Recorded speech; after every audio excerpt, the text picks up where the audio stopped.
So where are you located? I'm in Hilton Head, South Carolina. Okay, cool. I'm in Kansas City, Missouri. I always hear such good things about the Carolinas. I got to get down there. It's well,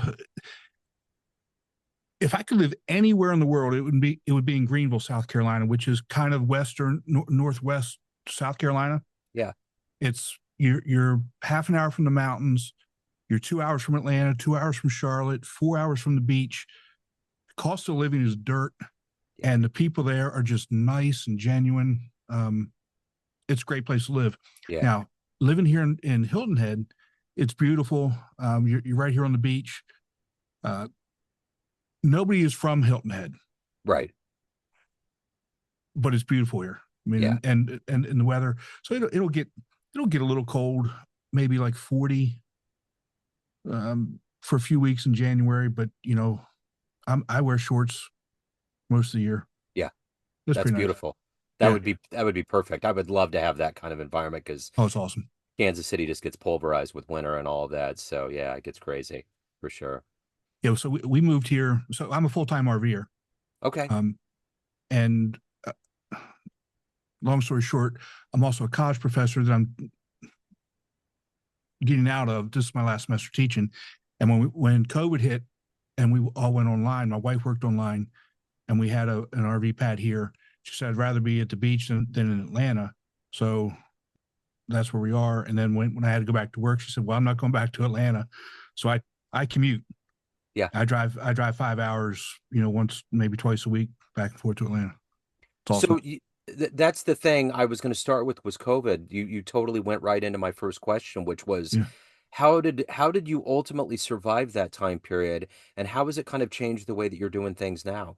Oh my gosh. That's a great question. You know, for me, COVID is what kind of really pushed me into doing what I'm doing right now with the podcast, with the helping people become better public speakers. Um, for me, I stand up in front of people and talk for a living. That's what I do. But if you put a camera in front of my face, the weirdest shit comes out of my mouth. I Yeah. mean, it's bizarre. So for me personally, I had to get over that, Yeah. and I'm still working on it. But for young kids and young professionals and students, it's the worst thing that I think could have ever happened to them. From a social perspective, from a communication perspective, it's just bad. Yeah. Um, you know, young people I think have always had trouble with communicating, talking, writing, etc. But going all online and not really having very much real social interaction really set them back. I'm an IT technician for a school district by day, and I've watched how these kids, how it's ravaged them. Yeah. Older guys like us had enough mileage in our Hmm. odometer, and we could deal with things. But these kids just we're already in like a fragmented video game world as it is. And then Exactly. you add an extra layer of them being pulled away from the very few social outlets they have. Man, I don't know how many years it's going to take to even this out, but we're definitely seeing a kink in an air bubble right now. Well, I'm not so sure that we'll ever get back to anything that's remote to what you and I are used to. Yeah. And I say this for a couple of reasons. Um, so really, right now, I'm dealing with kids that were in eighth grade when COVID hit. Yeah. Now they're in college, and they haven't recovered. I'm a grandfather now. My oldest grandchild is 4 years old, and number one, I think they're a lot smarter than we were because I think they've got access. I mean, I don't know why, but they're just a ton smarter. Sure. Um, but they're so connected now. Now she doesn't have a phone. I mean, she's four, but she plays video games. My daughter lets her play video games for half an hour a day on an iPad, Yeah. and so all of a sudden, she's already got that head down, and searching for the iPad. When can I have my tablet, this, that, and the other thing, and so I think we're starting to condition people, young people, that's where they should focus for entertainment. Yeah.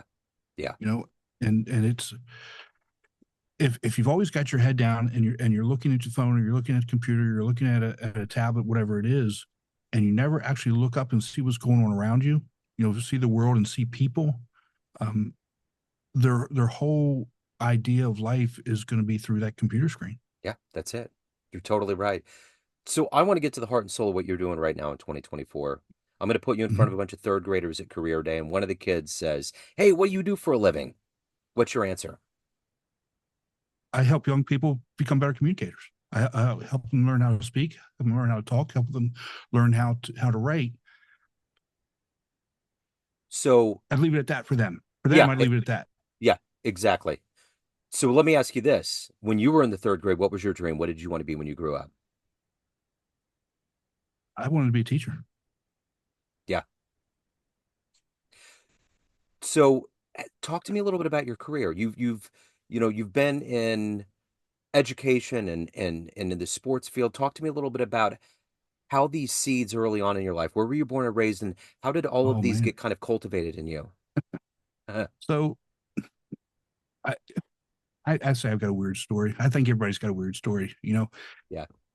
I grew up in a small town just outside of Annapolis, Maryland, called Edgewater, Maryland. Just outside of Annapolis, we're 30 minutes from Baltimore, 30 minutes from DC. And I grew up playing sports. My dad coached everything. Um, I was I was a decent athlete. I mean, obviously we all think that we're better than we are until we look back and say, yeah, we were really that good. And I'm a contrarian by nature. I mean, if you tell me something, I'm just going to tell you you're wrong until I can go figure it out. I go and I search for information. Then, you know, and so I turned into a real knucklehead in my high school years, but barely graduated high school. I mean, barely graduated high school. It came down to my senior year. All I had to do was pass one English class. I took 3 English classes that year, knowing I only had to pass one, and it came down to the last day, last test, and I passed. So, and at that point, I had already enlisted in the military on the delayed entry program, and my knuckleheadness continued into that. But knowing that at some point, if I was ever going to amount to anything at all, I had to stop being a knucklehead. Yeah. And so at that point, when I got out of the military, I went to college, and when you're in college, you have to take this human communications speech class, whatever they were calling it, and they still have to take it now. And I get to the class first day and look at the syllabus and realize you have to get up in front of people and talk. And I said, I'm not doing that. And I'm really good at getting out of things I don't want to do. I mean, I'm the master. And so fast forward to my senior year, my advisor says, Tim, if you don't take this class, you will not graduate. I said, okay, so we'll take it. The very first time it was my turn to get up in front of the class and give a speech. I don't even remember what it was. And this was before PowerPoint. And so I'm standing up. We had an overhead projector. I didn't have slides or anything, but had a table with a wood lectern on it, had my notes on it. And I'm getting ready to start talking. I look out at the class and I throw up. I literally threw up right there in class. Wow. Yeah. And I look back on it now, you know, I've been an athlete, been a leader, was in the military, all those types of things that provide you leadership skills and opportunities to lead people and talk to people and those types of things. But the whole idea of getting up in front of people and talking just terrified me. Yeah. So then I became a teacher, which is what I always wanted to do. And as I started in high school, that was okay. But as I transitioned into being a college professor, I realized that the students, they didn't really know how to communicate one-on-one, let alone be able to share information and tell stories or sell products or what have you. And so I started I really started focusing on those types of things. And it was probably, I guess it was probably about maybe 2015 or 16 that I realized what I was doing wasn't helping my students at all. Telling them, cut out the filler words. It's a function of confidence. Just telling them those things and not really giving them any type of information on how to cut out the filler words or how to build that confidence or how to really prepare and get better. And so I started tinkering with a few things, and And that's how I kind of developed this this system that I built. And then COVID hit, and so we're all online, no interaction, looking at a camera. And at some points, when I would teach class, there would be students that would never ever turn their camera on, ever, Yeah. for whatever reason. Whether they just wanted to be logged in so they could say they were there, whether they didn't want to get dressed, didn't want to do whatever. But that time period really hurt their overall development and their communication skills. Because think about it this way: if we're truly moving towards digital communication from a professional perspective, and I think a lot of companies, do these Zoom meetings, these team meetings, on a regular basis, they're not even able to develop those skills. And then when they have to do it for a job, they're just unprepared. And now we're back in class, and as we talked about already, they've lost out on years of interpersonal communication, interpersonal face-to-face communication. They've lost out on truly how to give presentations, stand up in front of people, defend themselves, think, which is a kind of a different tangent. We've lost our way in teaching our young people how to think. Yeah. We talk about critical thinking all the time, but again, we don't really teach them how to be critical thinkers. And that kind of, again, led me into this whole idea of what's the best way that I can help a young individual, young student, young professional really be prepared and set themselves apart. And that's being able to be a good, confident communicator. And that means Absolutely.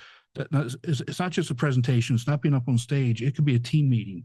It could be an interview. It could be a one-on-one, interpersonal meeting. It could be a networking event. Being confident to have that face-to-face type of communication. So, what's the best speech you've ever seen in your life? Oh wow, the best speech I've ever seen. I'm a. It's got to be one of Steve Jobs. I'm a huge fan of his process, the way he goes about it. I'm obviously an Apple person, but to me, his presence, how he prepared, how he really interacts with the audience, how he interacts with those people that are asking questions. Um, he's a quick critical thinker, quick wit, dry sense of humor. I would never say I'm a Steve Jobs, but I've got a dry sense of humor. I can think pretty well on my feet. I prepare, and I think pretty much any speech by him is one I think people should look at and dissect and kind of figure out, how did he get to that point, and how does he do that? One of the ways that he did it was preparation. Yeah. He prepared for a long, long time for all those keynotes. If he was going in to be interviewed, he would prepare for questions that he knew was being answered, and questions that maybe not even come up. Yeah. So I think preparation is the real key. Absolutely. Who's been your hero? Who's been your inspiration in your life? My mom and dad. We, my mom's not doing real well right now, and I lost my dad a number of years ago unexpectedly. And when I look back on my life and how I got to be where I am, it's really because of them, and the values that they instilled in me, and the whole idea of them believing in me even when I didn't believe in myself, right? And so when you look at how we parent now, sometimes we see parents, oh, you're the best, you're the best, you're the best, when they're really not the best, and that's not helping them either. Yeah. My parents would say, you're better than that. You need to be better than that. And these are the steps that you need to do to get better. Yeah. As opposed to just telling me, oh, you're great. And, again, I think we do our kids a disservice by not necessarily being honest with them. Yeah, we want to build them up and make sure they've got self-confidence and not tear them down. But they've also got to know that the real world isn't going to tell them that they're great all the time. Yeah, totally. So if you can meet anybody right now on the planet that is either an expert speaker, great thinker, anybody that's alive on the planet right now and spend some time with them, who would it be? That's a really good question. It definitely wouldn't be any of our political figures. That's for sure. Yeah. Um, I would say somebody maybe like John Maxwell, you know, Yeah. who um,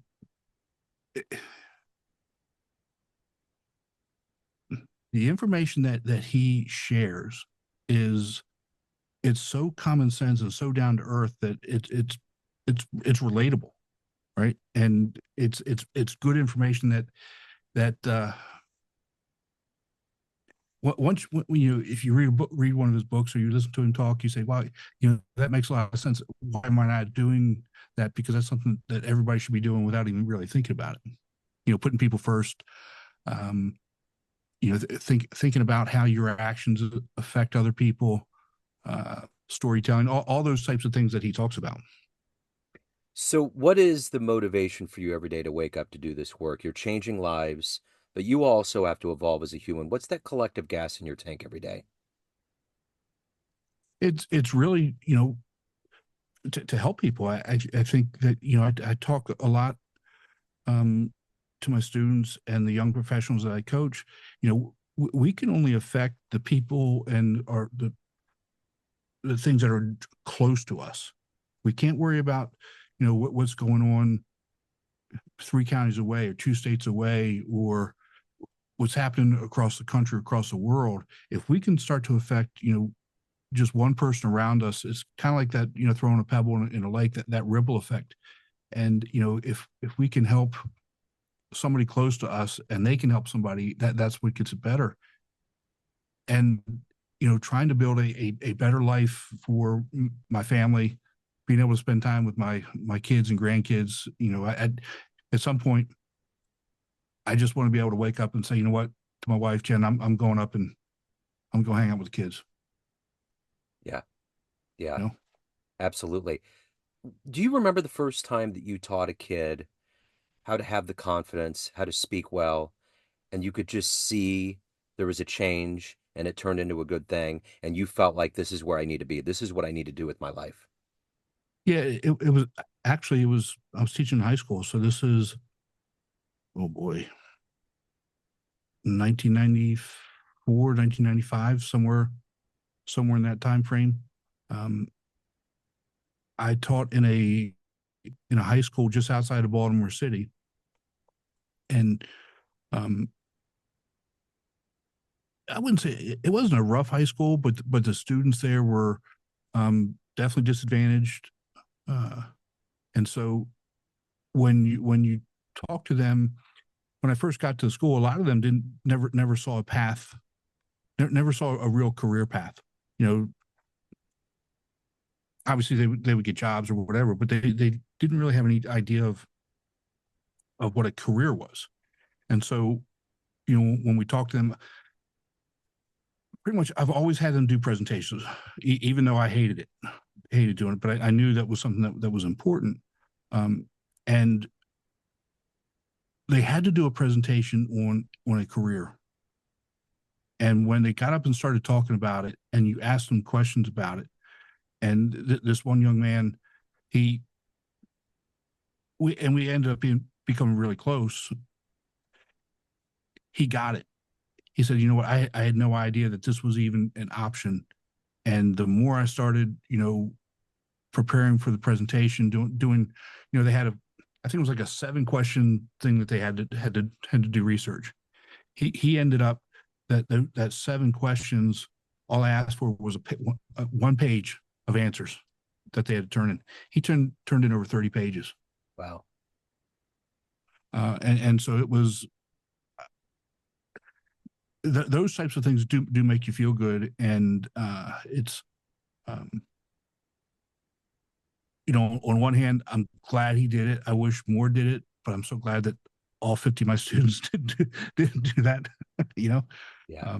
but it's good to see the light bulb go off, and and he ended up doing very well. So speaking of youth in high school, if you have a dream tonight, ran into the high school version of you, 18-year-old version of you, and you could give that young version of you a piece of advice based on the life you've lived, the wisdom you've gained, what advice would you give that young version of you?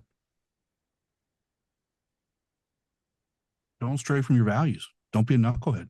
Um, we I spent a good deal of my 20s making up for mistakes.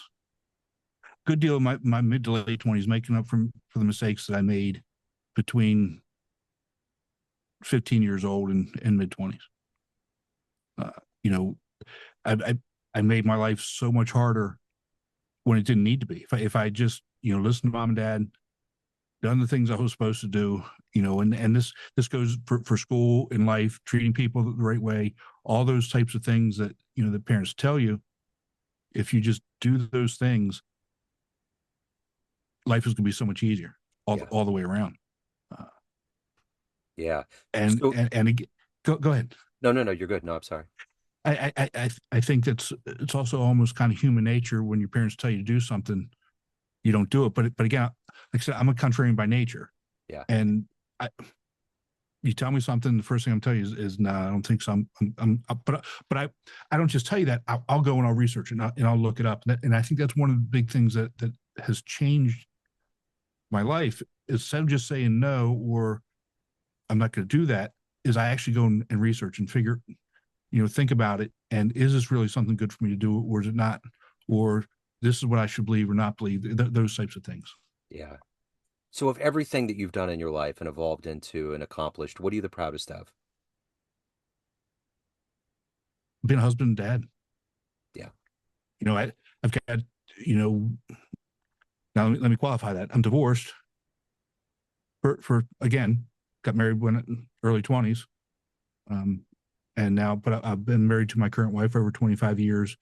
We've raised two incredible daughters who are married and have started families of their own. And to watch them grow and now start having kids of their own. It's um, they obviously they picked up some good things and not a lot of the bad things, but it's great to watch them grow and become the individuals and parents that they are. So as a sports guy, I got to know what's the best game you've ever witnessed in your life? Energy, everything. Oh, can I give you two? Oh, please. Let me give you three. Let me give you three. I love Okay. it.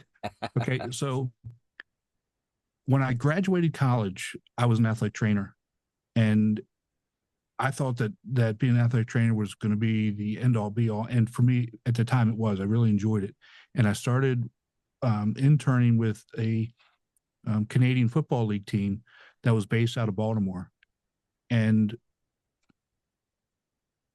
we had lost. I'm a Washington Redskins fan, but Baltimore had lost the Colts, Yeah.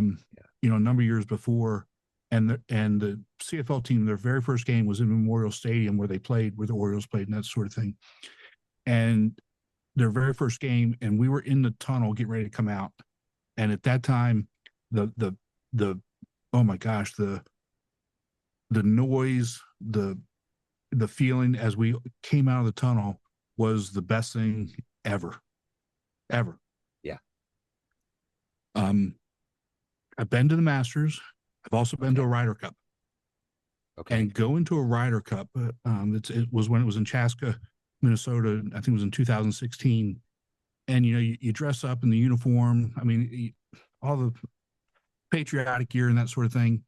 And the course that this was at was huge. It was massive, and the noise and the cheering you could feel. Let's just say I was on. We pretty much stayed. We walked the whole course, but we pretty much stayed on like the 16th green. But you could hear things from the third or fourth hole Wow. when something good happened. The cheering, it was amazing. And Yeah. United States won that one, which was also made it really good. But another one, the third one is um, I've been to Daytona, and I had students doing an internship there, and I was lucky enough to be able to be down on pit road. And I'm not time. I'm still not a big NASCAR fan. I follow a little bit, but when they start the engines and they go around, and that's a completely different feeling. And I tell everybody, you need to, whether you're a NASCAR fan or not, you need to go at least one time and That see it and feel it, because it's something that you've never ever felt before, ever. Nothing truer has been said, man. I am a big baseball. I'm in Kansas City, so Mhm. we're draped in sports. I love Right. football and baseball and all of that, but my God, I went to the Kansas Speedway. This was probably 2011 or 12.